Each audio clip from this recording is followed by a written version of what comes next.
I've always been a writer since I was a little girl, writing stories in my notebooks, but I never really thought this was a real job. You know, kids are kind of, I feel like, in a much better place now than before, because they meet authors, they, virtually or in person. I didn't have that growing up. So I don't know. I never realized this was a job you could do. I was born in Pakistan. I grew up there. I only came to the US as a grown up, as I was 22 years old when I immigrated. So growing up in Pakistan, that was never something that even crossed my mind or would have been encouraged in any way, to be an author, as a job. So it wasn't until I had moved away, I was working, I became a mom, and that's when I kind of realized that, I want to keep doing this and just see where it goes. If nobody had wanted to buy my books, I guess I would still, be doing whatever else I was doing. But it ended up being a good decision, or at least trying it out and seeing where it went. Well, why don't we jump into what we were talking about before as far as this age group? I think I've seen your books kind of broadly described as middle grade, although it really covers a wide range, like Yasmin, which is really for very young early readers, and then you get a little bit older, and then you get into more of a middle grade novel like Yusef Azeem is Not a Hero. How do you kind of adjust to the different ages and just in general for writing for this age? How do you decide like what topics you can address and at what level? Because I think sometimes as a parent we're always wondering, how do I approach these issues? And you get into some really big issues, but they're things that kids this age are thinking about. So how do you decide how you're going to approach that? I started out with the Yasmin books as my first books that got published in the children's world, and that was because my own kids were that age, especially my daughter, who Yasmin is based on. She was even younger than what Yasmin is in the books. I think she was in kindergarten or first grade. So I was looking at my own kids, first generation American kids growing up here, having like this disconnect to their what I consider like my homeland, but not theirs. And so the struggle of, having parents that are from somewhere else, but wanting to be a part of this culture and this country. And I saw as they grew older, their issues and their challenges and their needs changed. And for me as a writer, that's how I grapple with whatever I'm thinking and feeling and worrying about, is that I write about it. So the first books were the Yasmin books because I wanted my daughter to just feel like she was a regular American kid, even though there was that background of maybe speaking Urdu at home or wearing shalwar kameez sometimes or eating, foods that are different, but still being a regular kid doing all those things. So Yasmin is kind of that's the premise of this whole series. But as she grew older and my son, who's older, grew up and went to, upper elementary and then middle school, I saw a lot of those challenges that they were facing that I was really not equipped to. I think no parent really feels that they're equipped to deal with a lot of those challenges that their kids face now, with bullying and a lot of social media, influences that might be negative, things that are going on in politics and our news, and how do you deal with all that? But me, I didn't even grow up here, so I think I felt even more of just not knowing what to do. And so I thought, what if my kid had a book that dealt with this issue that they were dealing with, they might feel a little less lonely, or they might know how to deal with something that they couldn't understand before. So that's why I kind of stepped into the middle grade world. As my own kids got older, my characters and my stories and my plots also got older.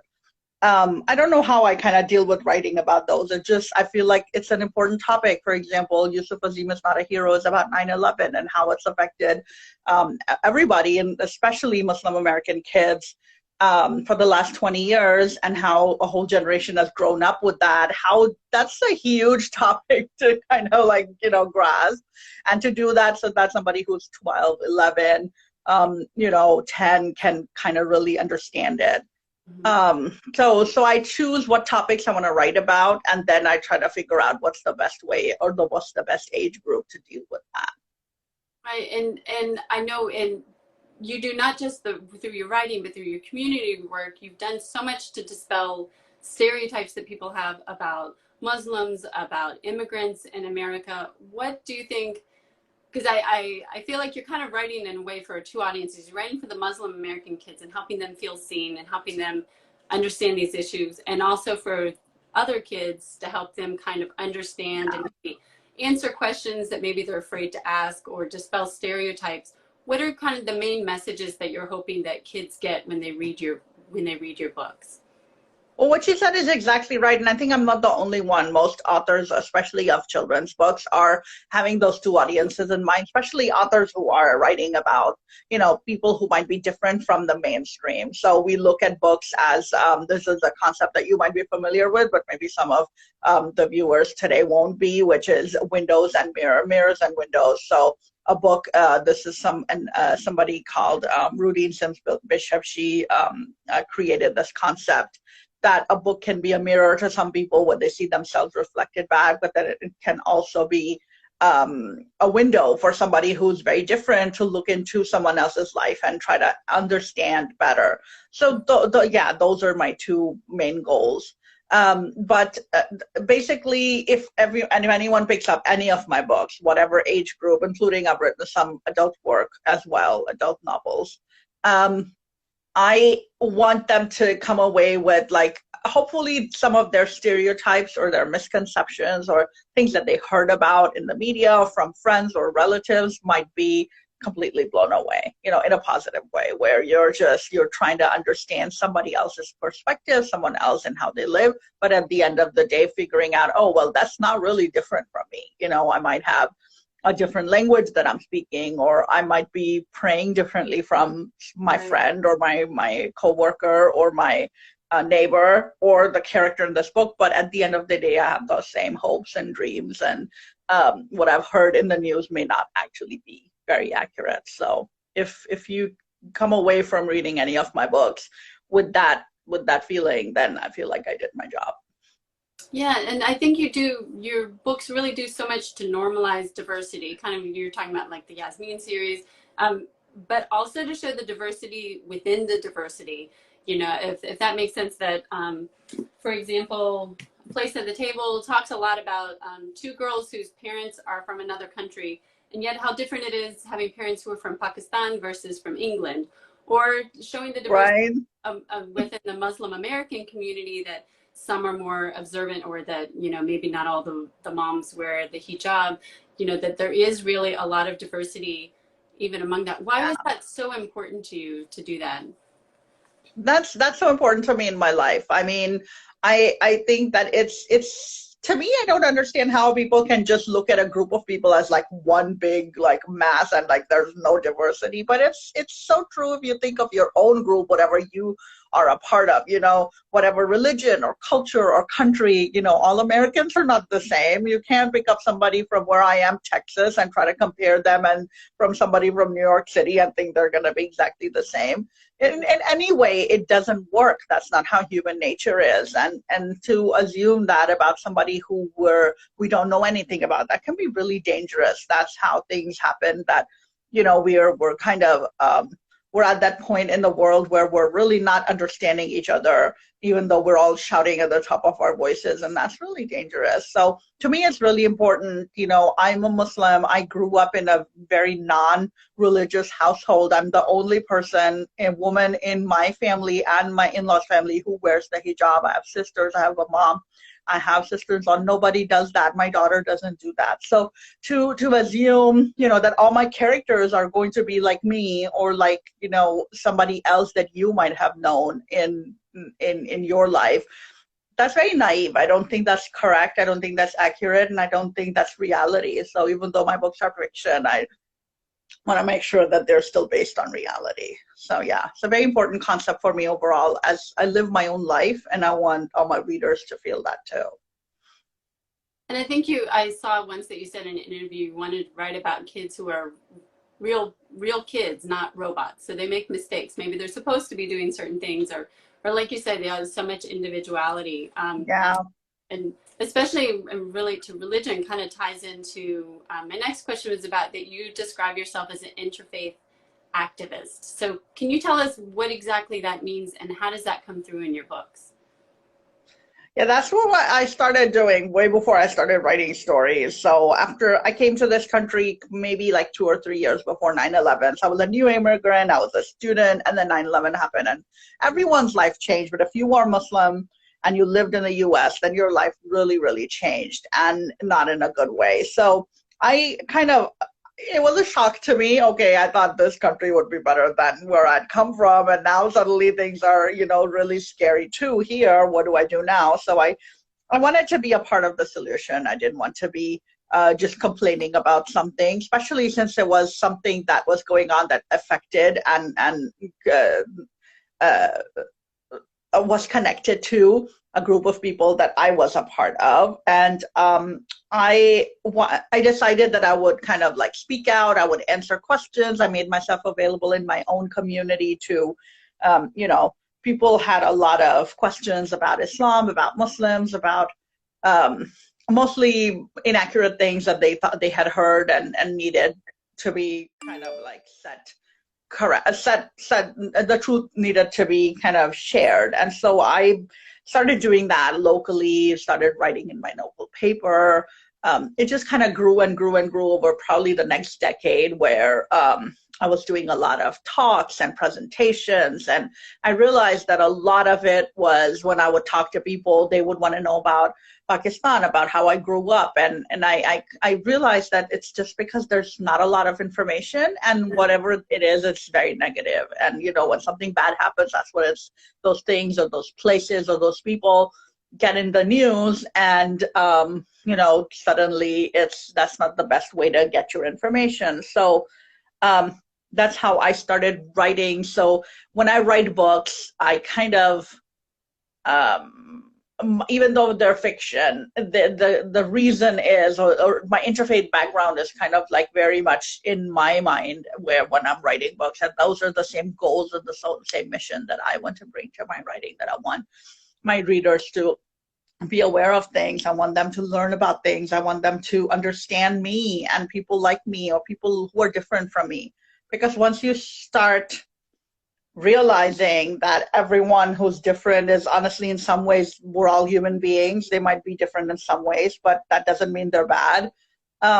Your whole outlook changes. The way you look at life and the way you live and the way you are as a person changes. And if I can do that through my writing, I think that I want to make that difference. So my interfaith work was kind of a response to 9/11, but then it kind of grew and grew to doing a lot of other things, including writing fiction. Well, and actually, speaking of dispelling stereotypes and misconceptions, one of your most recent books is The Wonders We Seek, and it's actually nonfiction, which I think this is nonfiction. My first nonfiction. Yeah, it's a collection of biographies of influential Muslims, and I know you co-authored it with your mother. So I'm just curious, what was that process like, working together, and how did you guys decide that, okay, this is the project that we want to collaborate on? Yeah, I think it was not where we decided together. I knew I wanted to write this book for a pretty long time. My son, who's now in high school, when he was, I think maybe in 4th or 5th grade, we had started reading a lot together, he and I, about he just some Muslim kind of like inventors and people, things that we had today that were, thousands of years old and had been created, for example, the camera and chess and oh my gosh, so many things. And I thought, oh, why don't more people know about this? Why don't more people, we celebrate all these people, but we there are a lot of people we don't celebrate because they might belong to a certain place in the world or a certain religion, a certain culture. And so it had been at the back of my mind for a while.